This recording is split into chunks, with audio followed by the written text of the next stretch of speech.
How to delete scheduled posts on Facebook. Hello everyone, I am Bishaka and welcome to our channel. Now let's get right into the tutorial.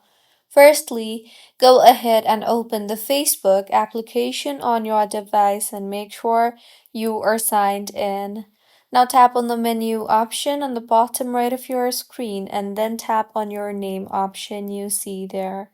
Here, if you are using a professional account, you will see the professional dashboard. Tap on that and then tap on the content option you see there.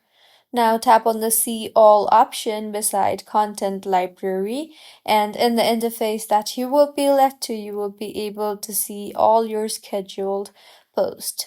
So tap on the scheduled post that you want to delete, and you will see the three dots on the top right of your screen. Tap on that and you will see the option for delete. Tap on the delete option and in the confirmation that appears, tap on delete again, and with this, the scheduled post will be deleted.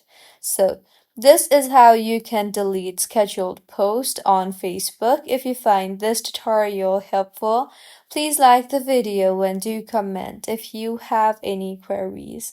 Also, do subscribe to our channel for more helpful tutorials like this.